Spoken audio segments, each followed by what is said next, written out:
Hey, this is Alex Burkett, and you're listening to the Long Game Podcast.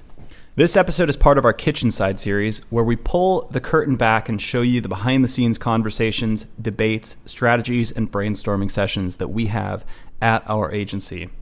Topic today, red ocean versus blue ocean SEO. This topic was inspired by my reading of Eli Schwartz's book, Product-Led SEO. And of course, that concept was inspired by the book Blue Ocean Strategy, which I'm convinced that no one has actually read. We cover in this conversation how to stand out in crowded, read red ocean, markets, how to build demand if none exists if you're in a blue ocean, and why no matter what, no matter where you are, what's important is that you find your unique strengths to index on early and to build upon over time. Without further ado, here is the Long Game Podcast.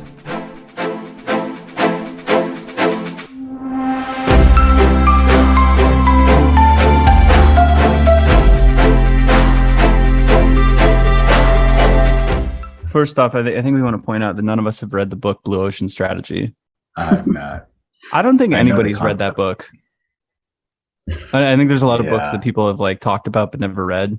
I think a lot of people Atlas Shrugged, that's just a common talking point, but very few people have read it. Thinking Fast and Slow. I got through a third of it. Had not. I read that one. I read that one fully. I think I'm one of the few. Anyway, I think it's one of those books that we know the theme of, we know the title, and essentially that says it all. So, David, you're familiar with the high level concept. Should we maybe talk about what the idea is behind that book, what blue ocean theory is, blue ocean strategies are in comparison to red oceans? When I think of blue ocean strategy, my understanding is blue ocean is, hey, no one's went in and actually, why do they call it blue ocean? There's no wars yet in that ocean, so it's not red. It's not bloody, blood. I think. Yeah, it's not bloody. So there's no competition yet. It's a brand new space, and it's huge opportunity that's very obvious. Whereas a red ocean strategy is tons of competitors, lots of battles already fought in that ocean, and people are just fighting to get their little piece of it. And what we're talking about today is most companies are playing in a red ocean. There isn't really much blue ocean available. So knowing that there are those guardrails, what's the strategy when you're in a red ocean? Right. I think this started as a market category kind of thing, but we're talking about it in regards to SEO. Yeah. But I think the theory, or my theory, is that there's very few blue oceans in general, categorically speaking. And the way you create blue oceans is either through differentiation. So Drift comes out with conversational marketing, and they're still selling live chat and chatbot software, but they created a new term for it. Yeah. HubSpot created inbound marketing, which was basically social media and blogging, and they kind of wrapped that all up. But those weren't new products. And then I think there's very few actually new innovative products, and those are of course blue oceans. Those may be things, I don't know if this is actually a new thing, but it's definitely a rising thing. But climate tech software, that seems like a relatively actually blue ocean, because it's not something that, at least to my mind, existed about 10, 20 years ago. Looking at this through the lens of SEO is really interesting to me, because I feel like you could be working with a red ocean industry. So there's competition at the go-to-market space, but as it trickles down to the search behavior, it's still a blue ocean because the language hasn't yet been adopted, and the word usage and how people search for things, that's still very much a blue ocean space. So for example, we worked with a tool called Endear a few years ago. They had many competitors, but they were indexing on the term clienteling, which in the search Google space, people didn't know what they didn't know in terms of how to look for the solution. So the industry was red ocean as it's defined here, but the SEO strategy, we were definitely working in kind of a bluish ocean space. So it's interesting looking at this, dialing down to the topic of SEO, because it also plays on how people use language and how people search for things and all of that stuff. There's also, and this is my favorite and it's the most rare, this is what affiliate marketers look for. This is their whole, real estate is all about location, location, location. And affiliate marketers are can I find a red ocean category with blue ocean competition? So it's that cannabis company that I was working with. Yeah. Tons of cannabis companies. There's tons of established players, but nobody was writing content. Nobody knew how to do SEO. So it's in MarTech, we're so used to everybody copying HubSpot's playbook, everybody knowing how to use Ahrefs and even to an extent ClearScope and stuff like that. So the competition is really high and the products are all somewhat similar. So that's like red ocean category and red ocean SEO. But there's some spaces, and again, they're super rare. And if you find one, you just got to start printing out content, but nobody's writing. So you can have a domain rating of like 10, 20, 30 and still rank for all these really competitive high intent keywords. Yeah, it sounds like I'm hearing a few axes here, and I'm just going to think out loud. There's one, when you look at the industry, is it a red or blue ocean? Like live chat software is clearly a red ocean. And then the second axis is there an opportunity to create a blue ocean in terms of differentiation and positioning, which is what Drift did, which just becomes like a product marketing exercise, not just, but that's really difficult. And a third one is like, if you're in a red ocean, are there like channels or strategies that are blue ocean that maybe are more difficult that people aren't trying to do? So to me, I'm seeing those three buckets. And I think a lot of our clients, they end up actually in a red ocean industry. They don't yet have great positioning and they need to figure that out. And their goal is like, what blue ocean can we find in terms of content strategy that our competitors aren't doing? I think that's one thing that we hope to accomplish during the strategy month is finding that I call it like a strategic edge. I don't know if it's necessarily as strong as creating a new category or some sort of a blue ocean motion with their with their language and verbiage, but we do try to lean on something because I don't know, is there ever a case that if you're in a red ocean that you just want to compete head to head in that red ocean? The only case I could see being made for that is if you have a bigger budget and you just have to have a bigger budget. Like if you went up against HubSpot or Sprout Social or something like that, like, and you tried to basically steal all the same keywords that they were going for, like, I don't know, they've got a head start on you. Their website's stronger. They have a higher domain rating and they have more processes ironed out. They're going to just drive past you. So I think the only way you would want to compete head to head is if you had more money to spend. I don't know.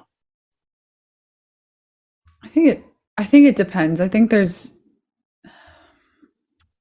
question comes down to the order that you tackle these things in. But I do think there's value to competing head to head for particularly high volume keywords. I think there's also the element of expectation setting. So depending on, how you deliver the content and how competitive, from first glance from the search engine results page, how competitive your result can be.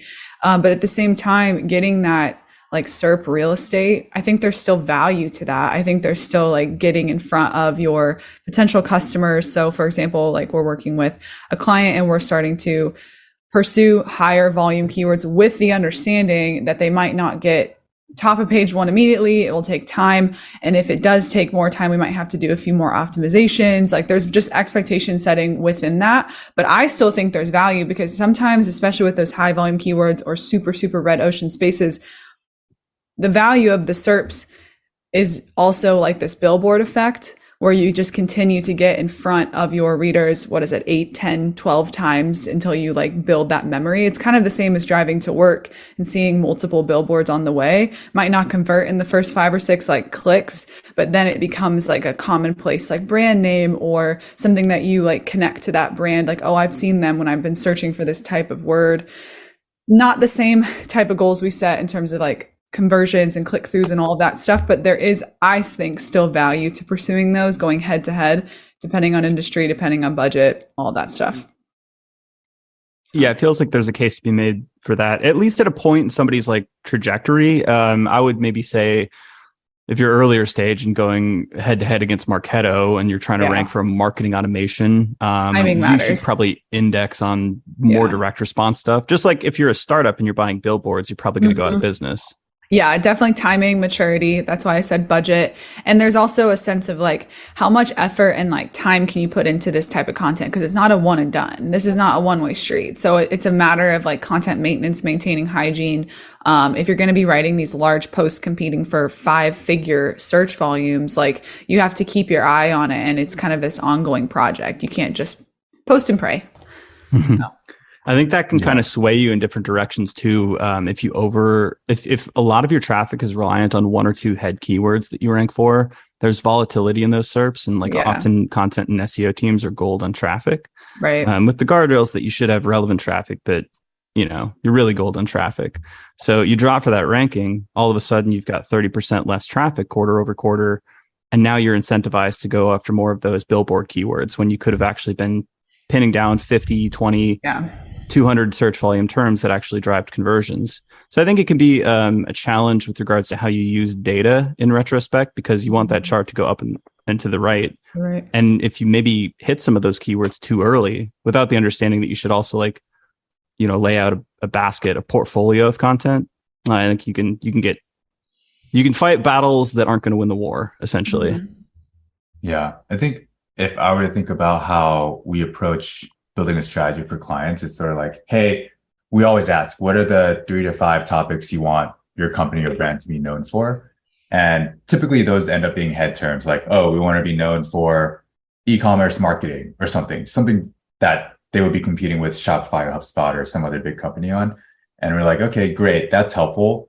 We can probably try to create some content and start ranking for those things. Probably not going to rank anytime soon, but we use that as a seed to find, I guess, what we're referring to like blue ocean opportunities, where it's maybe lower search volume, lower keyword difficulty, higher conversion potential that people just aren't looking at yet. And we're like, whoa, this is actually a really good opportunity.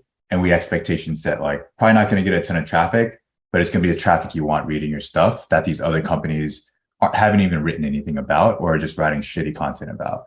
And then for the head keywords that they want to go after, like let's say it's e-commerce marketing, it might be like, hey, this is going to take a long time to rank.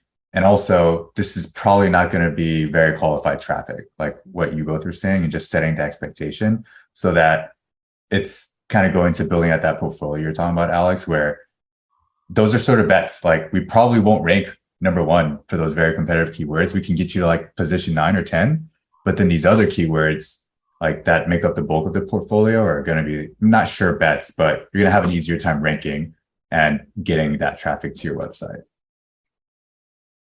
So yeah, we're getting into strategies for red ocean SEO, and I think this is maybe the bulk of the conversation, because again, we've dealt with mostly companies in red oceans for our clients, and I think in our past we've mostly worked at companies who are in red ocean, sometimes the top of the red ocean. But Yeah.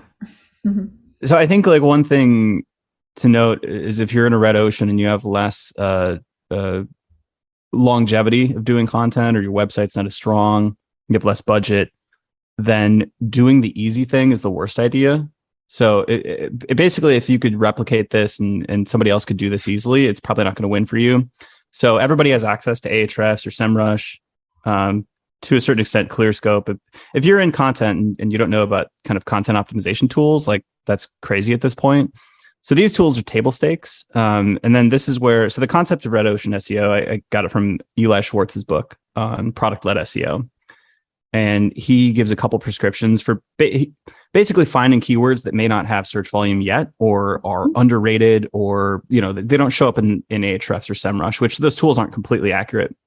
So one way that he does that, we talked a bit about the land and expand technique, where we take a head keyword concept and sort of find the related long tail terms that may not have a ton of search volume that people may not be going after.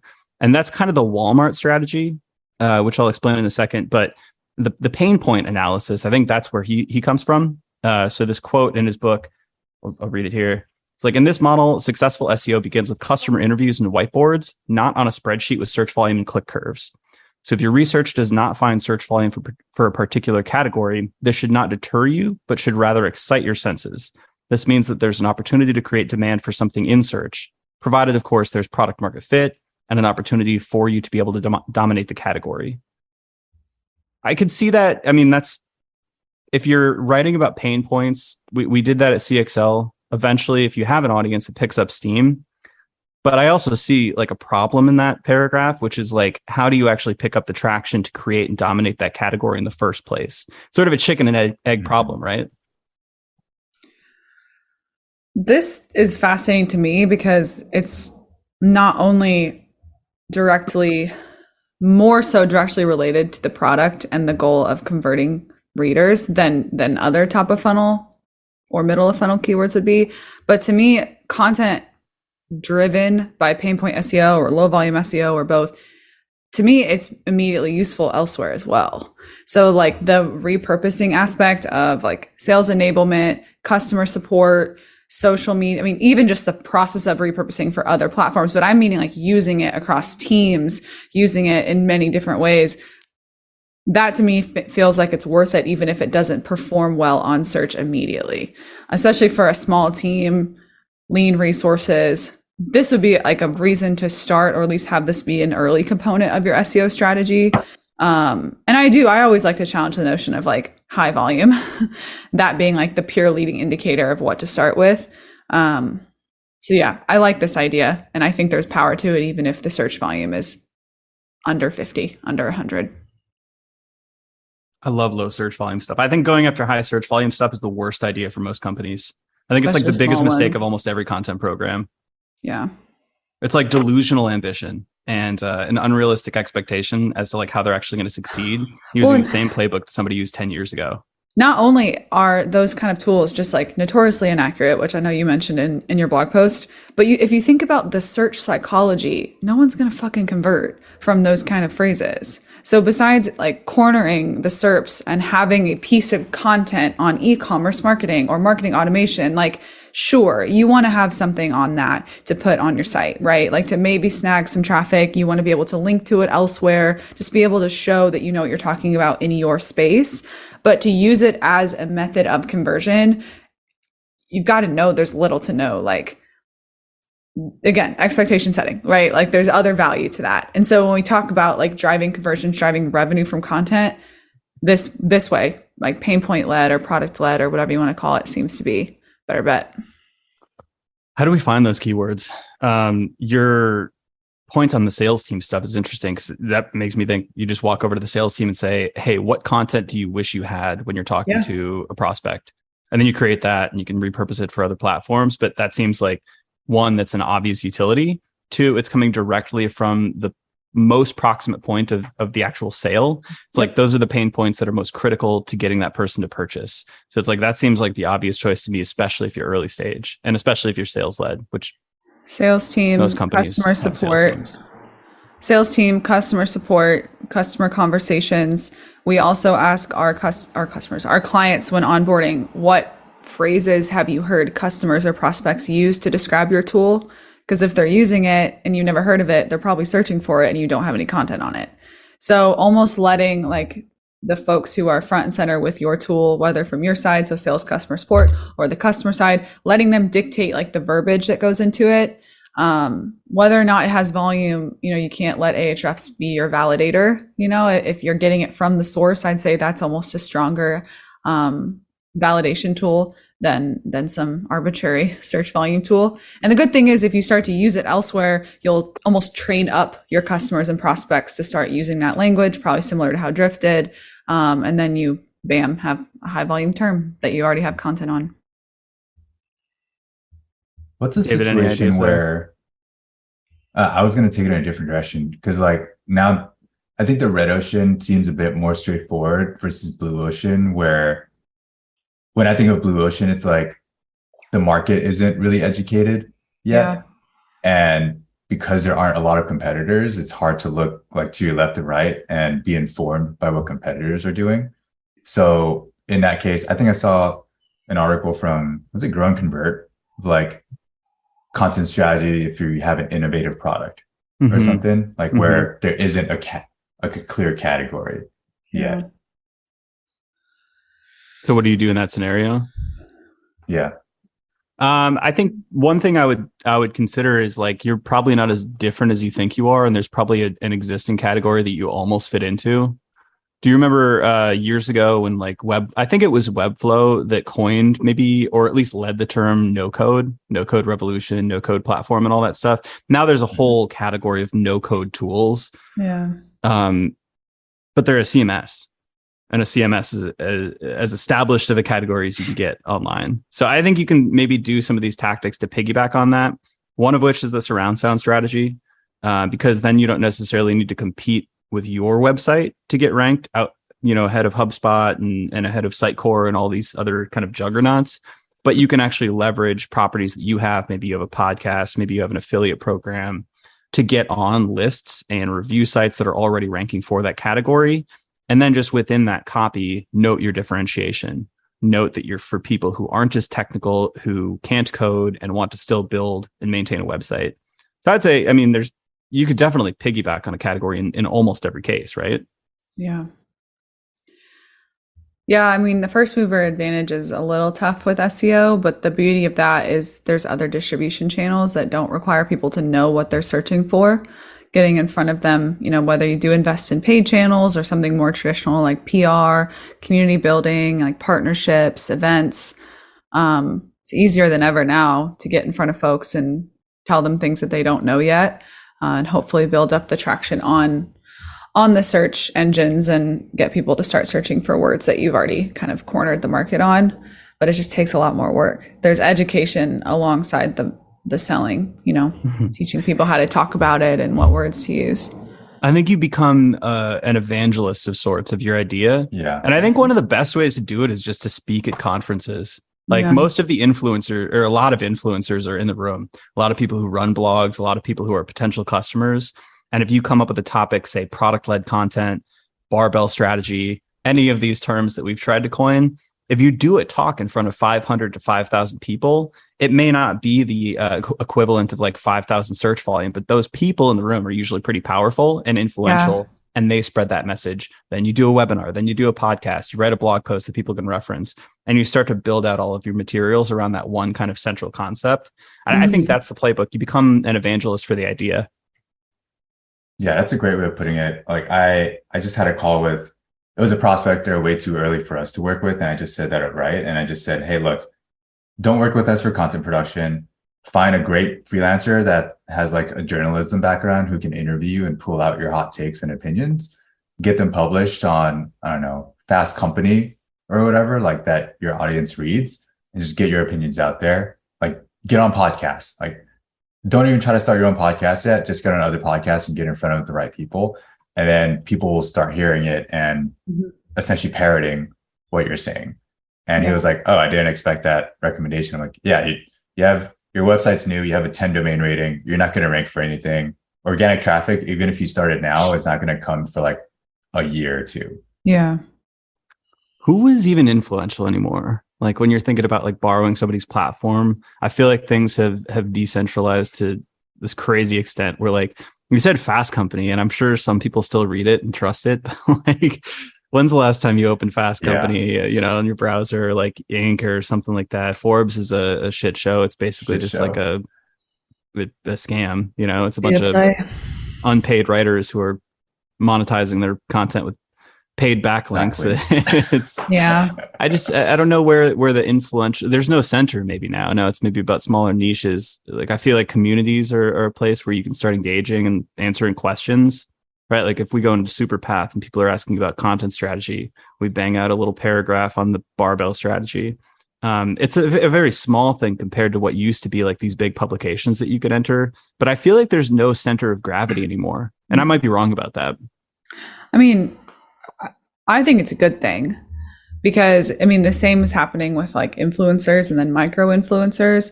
And it reminds me, Alex, of like your email newsletter. Like you have maybe 1,000 subscribers, but your list is very potent. Like you have a lot of engagement. So like, sure, it's not 200K, but how much engagement does a newsletter with 200K really even get? Like traffic and views and clicks probably looks really good. But casting that net, I don't feel like you catch as much when you go really wide. So having something a little bit more focused and like drilled down, whether it's someone like you with a smaller, I don't think that's small. I just think it's smaller than normal, but a super engaged audience. Like I think that's where the value is in terms of getting in front of new people and introducing new concepts. Smaller influencers or smaller net newsletters, social channels, communities, even conferences, like the more intimate conferences, probably more comes out of that than this like whole like spray all this information out there and hope that some people might get it. And I don't know. I think I like the more concentrated, intimate communities anyway. And I think more people are starting to respond to those because there's just so much information, so much like promotion out there. But that's just where I am. Sorry, go Alex. I was just going to say, do you know the Walmart strategy that I talked about in the piece? Yeah. Okay, so I'll explain the Walmart strategy, but y'all read Ryan Holiday's book, the Trust Me, I'm Lying, a while back? It's crazy how prescient he was on this stuff, because now we talk about fake news and we can kind of like sniff it down to the source. But back in the day, he talked about the strategy called trading up the chain. And it was very difficult to get any sort of mention or public relations or coverage in the New York Times. But he discovered that the New York Times would look at smaller blogs or Twitter to get their news sources and to get their sources to cite and all that stuff. And then they would look at even smaller, like micro influencers and like individual Twitter users and like really, really small, like local blogs. So he would pitch stories or even create the story himself. He would like spin up blogs, and then he would use that to basically he'd create a bunch of fake accounts or something and send tips to those larger ones. So maybe these are like mid-stage or like lower mid-stage blogs. And because there was already a rattling or at least a perceived interest in that story, they would take that on because it's basically, they need a lot of content to fuel their operations. They're running on ad models. They need more content. Something that's salacious and interesting is going to get picked up. So that gets in this mid-tier one. And then it continues trading up the chain until eventually this non-story, this something that he created for a client, basically becomes something that's mentioned in the New York Times, becomes something that everybody's talking about.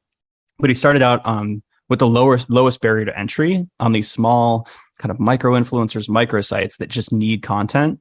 And I think like if you're starting out and if you're going up against, kind of industry juggernauts, you think your story is really interesting and you think the New York Times should cover you. But unless you have connections, it's going to be very difficult to do that. So I think going after smaller newsletters is one way that you can proliferate your ideas much easier. A lot of people probably, again, like I have 1,000 people, a lot of them are very interesting and write their own blogs. They're going to see that idea there. Maybe they pick it up and then it starts to trade up the chain.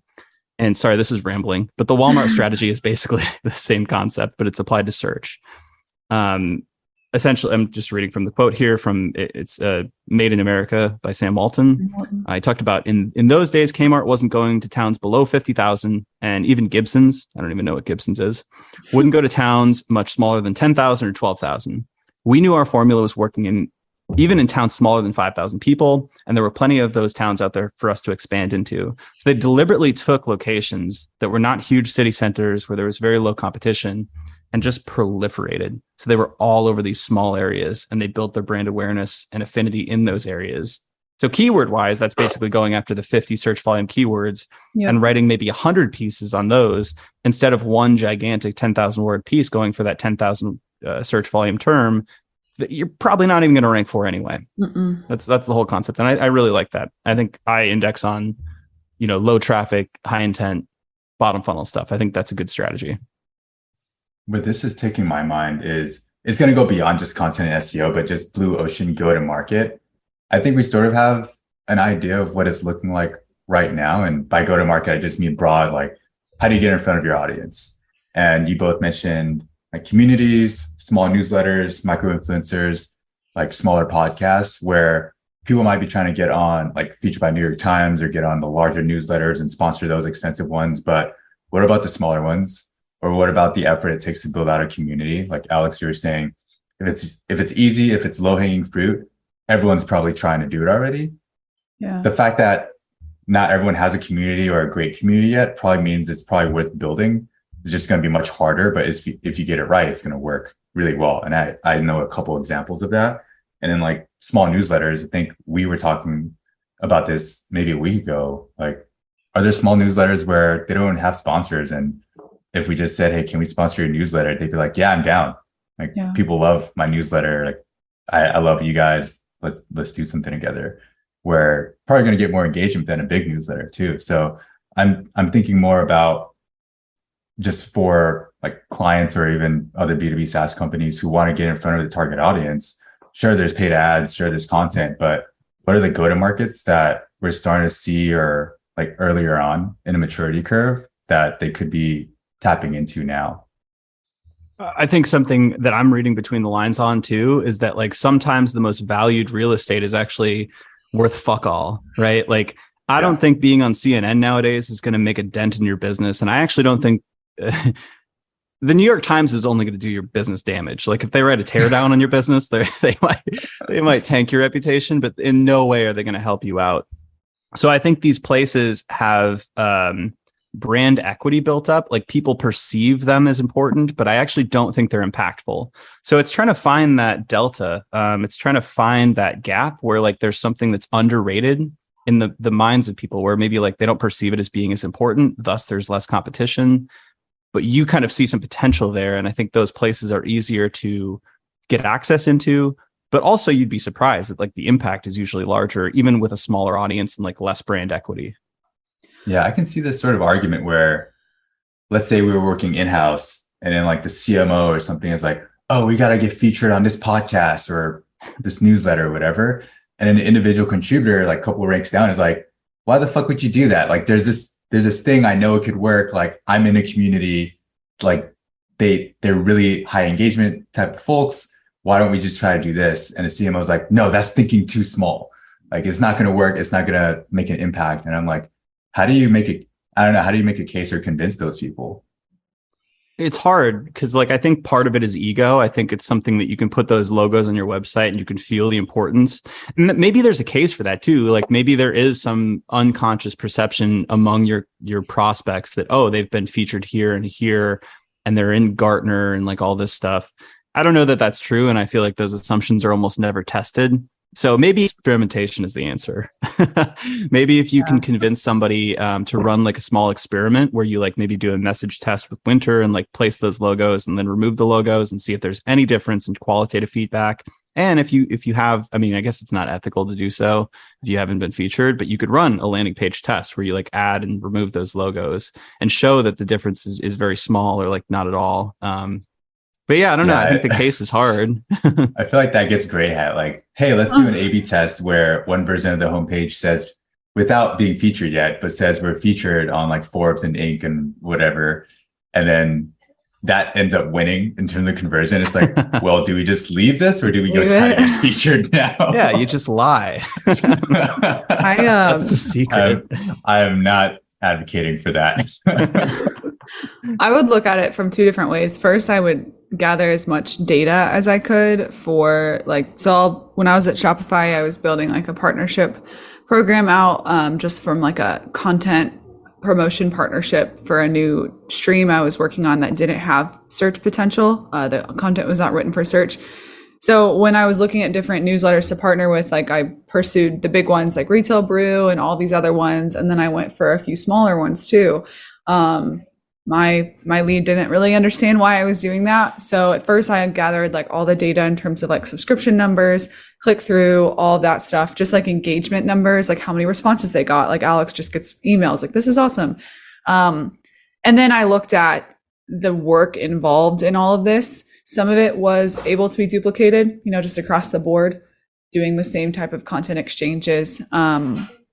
But the funny thing is like Retail Brew sounds really good and it's a big publication, little to no engagement. So for me, I mean, I think in my mind, if it's a relatively straightforward project, do it all. It's going to be a little bit more manual. Maybe you can come up with like an automated system or something where you can kind of, like I said, duplicate your efforts across the board. But to me, it's about diversification too. If we want to pull in the barbell strategy, like you might as well have some like smaller and then higher engaged projects, whether they're newsletters or blogs or partners or promotion channels. And then you have a couple that are like, well, these are my big bets and maybe they'll work out, maybe they won't. That would be my argument, is like, why not try everything? Obviously, if it's like a paid project, there's budget involved and all of that, but something a little bit more organic. I don't know. I see the value in trying it all. If you have that data, that's amazing. But if you don't, one thing that I like doing during, I constantly like kind of smack talk personas because I think most people do them poorly. But one question that I always indexed on is, who influences you? Where do you go to find information about your industry? Where do you go to learn? And I often find that like there's some common voices you hear. Like if you ask a bunch of marketers who they follow, you'll probably hear Rand Fishkin. You'll probably hear Neil Patel. But there's often smaller names that I am surprised to hear that I haven't heard of. And sometimes they get repeated. And then I'm like, oh, okay, this is an interesting person to look into, or this is an interesting publication. And I think you have to be careful there to like, you have to interview like an actually representative audience. Because I have found on Twitter, I've seen a lot of these threads where people are talking about like, hey, what newsletters do you subscribe to? And a lot of them are small individual people. Like they're not like huge brands. They're not like, what was Retail Brew or like, I don't even know the big newsletters anymore. They're not like Marketing Week and Forbes, but that's a bunch of nerds on Twitter, right? Like, and I include myself among them. I may not be representative. If you're marketing to CMOs, maybe they do read Forbes still. So I don't know. I think that's something that you should conduct during persona research because it's actually actionable, unlike their favorite color or the car they drive. Yeah. I feel like this is getting a little ranty, but I've been observing a lot of the way people create and publish content. And I've been thinking a lot more about how folks are so, like, they index so heavily on consistency that they kind of let quality drop. And this doesn't apply to everybody, and it doesn't apply to like every format or medium. But I feel like the larger or more popular something might get, newsletter, let's say, hey, we're going to bump it to weekly. How much time and energy can you really put into a weekly newsletter?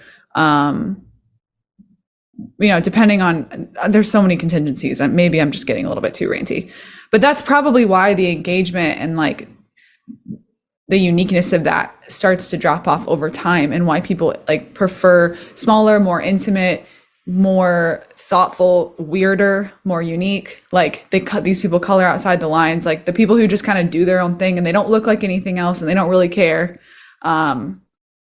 This is not a fully formed thought, but as I've been looking into like larger publications, larger newsletters, and they might sound good, look good, great logo, great like people that run them.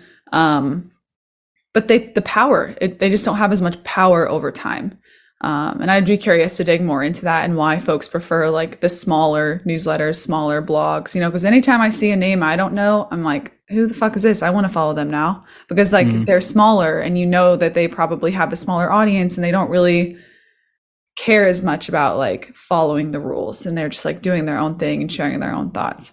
I think two things are at play there. I think, and they're synergistic. I think first off, like if you're small, you're usually capturing a bunch of early adopters, and early adopters tend to be hardcore nerds who really are passionate about what they are into. Yeah. And I think as you expand an audience, you naturally have to go up layers every time where people are less passionate, more introductory, more beginners, and your audience size grows, but you don't necessarily have the same level of commitment and passion among the crowd. And then I think simultaneously, as you grow among that curve, you start to be more data driven. You start to basically experience audience capture. Which is what happens when thought leaders become popular and their audience sways them in a certain direction. So you see this with like, the intellectual dark web, like it's a bunch of goofballs that like are always contrarian about everything. But essentially some of that, like Sam Harris was kind of roped into that. I think Sam Harris is just like pure, like he says what he's doing, doesn't really fall prey probably to audience capture. But some of them, once they realized their audiences liked certain positions, they would completely change their like political beliefs to be the complete opposite of what they believed before. And it's like, because they're podcasters, you could watch this happen in public. And you're like, it was so clear what they were doing. And I think that's an extreme cringy example of adult men falling prey to audience capture. But I do think like as you scale a brand, the same thing happens where you're like, all right, we've got more cooks in the kitchen. We've got to be safer with what we say. We can't be as weird. The ideas aren't going to be as left field.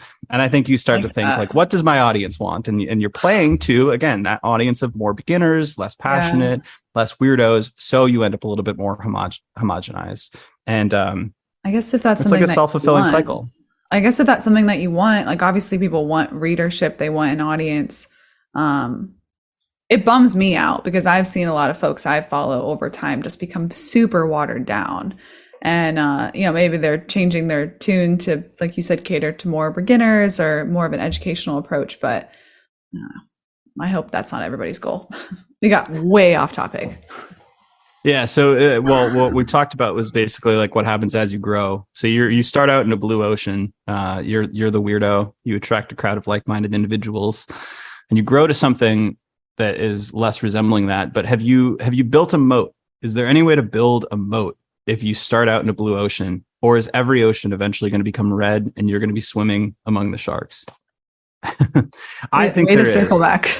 Yeah, I think you can build a moat with owned audiences, and I think SEO is a great way to build compounding traffic. Obviously, it's not foolproof. Like people can come in and spend more money and like attack you on certain keywords and take those positions. But I think overall, the more you invest in SEO, it becomes marginally cheaper to do so over time. So you can pour more and more money back into it, and that's kind of a flywheel. Same thing with email. Same thing with community. The more people who are on your list, the more people who are in your community, the more valuable it becomes, and the less likely it is somebody else is going to be able to compete with that. That's my take. I think you can build moats, and content is probably one of the best channels to build a moat with. I agree on the owned audience perspective. All right, that's like no one disagrees. All right. What you have said is objectively true and infallible. Thank you. Infallibility is one of my core strengths. Did we talk about one question I had on here was if you should always opt to create blue ocean strategies? I mean, I think we try to do that. We're in a red ocean. There's a lot of content marketing agencies. I would say seems like there's a lot. I think the answer is yes. I mean, it's just a matter of finding where that blue ocean is. Like, if it's not an industry, if the industry is a red ocean, then maybe you have an opportunity for like a different type of go-to-market where it's blue ocean and there aren't as many players. Or maybe there's an opportunity looking at SEO, like within each different strategy, there might be a blue ocean approach where you can do something different from what your competitors are doing. And for us, what we typically do is we do find those opportunities in the content and SEO space where it's like, yep, here's a clear opportunity. Maybe it's not as big as we'd like for it to be because there's so many competitors, but it's going to be kind of the tip of the spear to help you grab the audience that is going to be more likely to convert and use your product versus trying to go with broad brushstrokes, trying to grab all the high volume search keywords that are already taken. Mm-hmm. I think that I spend almost all of my time thinking about how we can do things that other people can't or won't. Basically differentiation on like a product or service level, and then how we communicate that differentiation. I think most of my time is spent on those two problems. And it comes down to what we had talked about before with like, it's not, you don't have to ignore the easy. I think you should do the easy stuff. It should just be table stakes. It shouldn't be like what you hinge your strategic edge on. So I end up writing down a list of like hard things to do, differentiators, moats that you can build. And you can't do all of them, but I feel like if you can pick one or two at a time, carve those out, communicate that in a specific way. And this, you can differentiate via the channels that you operate within. So instead of doing maybe search marketing, search engine optimization content, we opted for the podcast pretty early because we realized that was a way that we could learn about our industry. We could talk to smart people who are doing interesting things that can in tandem build an audience of people. And we can borrow people's audiences, essentially people who come on our podcast, they're going to share it. We can sort of leverage their audience and build an audience over time. And then also we can get people on who are in our target market. Like we can learn about them and their companies. So it was sort of a win-win-win. And we give value to that person as well. Obviously, like they come on and get a nice platform and do a long form discussion. So it's like they're not pressured to give smart answers in like 15 minutes, which I by the way, I'm doing a podcast next week. It is kind of off topic, but it's one of those where I had to write all of my talking points down before. And it's like a 30-minute time slot and 20 minutes of conversation. I'm like, this is awful. What an awful experience. So I won't say the podcast, but yeah. I had an idea to riff off your last idea, but I think we also made a strategic bet. Like we kind of found blue ocean for ourselves too, where we were like, what are other marketing agencies writing about? And they were writing stuff like, what is content marketing and stuff like that. And we were like, do we want to write that? Like who are we trying to sell to who would want to work with us? Like we're not trying to target a beginner to content marketing. We want to speak to VPs and directors or like CMOs who know what content and SEO are and like no strategies, but want a thought partner who can help them build a better strategy. And so we opted for not doing a 101 tactical stuff and more for the high level strategic content, which comes out in our blog content, which we started producing earlier on. And it comes out in a podcast. Like, I don't think we've done a podcast about how to do keyword research. Like, we're talking about red ocean SEO strategy. Yeah. Something when reading some of like the prep questions, thinking about how we've created a blue ocean for the agency, like the way I look at our business is we are the product, us and our team, especially the three of us. And it's been really cool to index on the things that make us different, you know, because when you think about it, not to get too like, I don't know, whatever, like we are all blue oceans, like in ourselves, like we all have things that make up, like that are unique to us. And it's been cool to just focus on that and not think about like, how can we be like everybody else and then beat them, you know, like we can beat other people without having to emulate them, not beat them, but we can talk about how we might be better. And I think zooming out, that's why content marketing is a very powerful moat for red oceans, because it allows companies, whether they're like product or services, to leverage what makes the team and the people behind the product unique. If that guides your content marketing strategy, there's ways to still like rank for content, but have that content, whether it's thought leadership, hybrid content, all the different things that we talk about on our podcast. I feel like it's one way to set yourself apart in a pretty like busy space. So not necessarily like compete and win, but just differentiate in general, just through different personalities and thought processes, experiences, all that stuff. That's probably why the podcast has been so successful, because it's just us like being ourselves and not having to be like everybody else, which is exhausting, you know, especially on social and everything. And yeah, whole other conversation. I love that. Everyone's a blue ocean of one. It's a little cheesy. It's so cheesy. I agree. It's so cheesy. I will not become a red ocean. That reminds me. I mean, a lot of people do become red oceans, though. David, you and I have talked about this back, when we were influenced by peers around us to do certain things that aren't actually authentically ourselves. Thinking about going to business school, thinking about doing this, laddering up the career ladder. It's like all of these things that, like, when you question it, you're like, did I ever want this for myself? And if not, why the fuck am I going for it? Like, why is this my new goal? And it's because you're influenced by others around you. And I think that mimicry is a very human thing. But if you can avoid that, like, that's a huge strength. Yeah. That like mimicry applies like, sorry, go ahead. I was just going to say, Naval talked about that, about like how you can compete on authenticity and escape competition just by realizing that no one can compete with you being you. Well, which is like really hard to find that voice. But like when you find it, like there's nobody else that can really do that thing.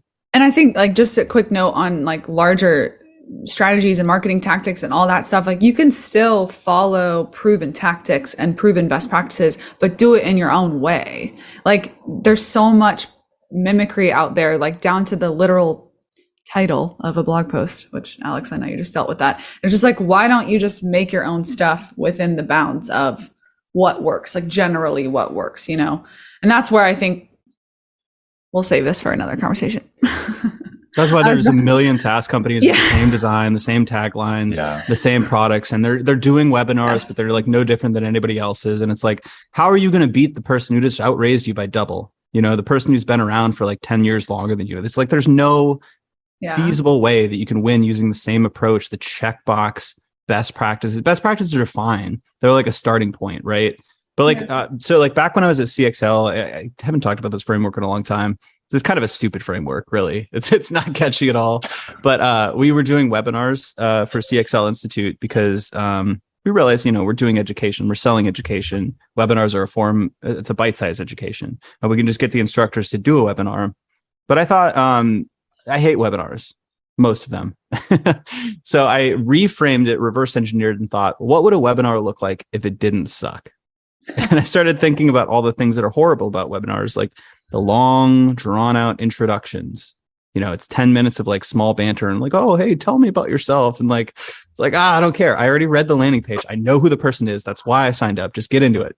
The sales pitches at the end, all of the slides, the theory, telling me the benefits of what I'm going to learn. It's like, no, just get to the thing. So I got the instructors to just like do a screen share, and I basically didn't give any introduction, and they went really well. So it's like we still did a best practice, which is like doing webinars. That's a channel that everybody does. Right. But we did it in our unique way. And I thought, that aligned with the CXL brand of like no fluff, no BS. And it was fun. It worked.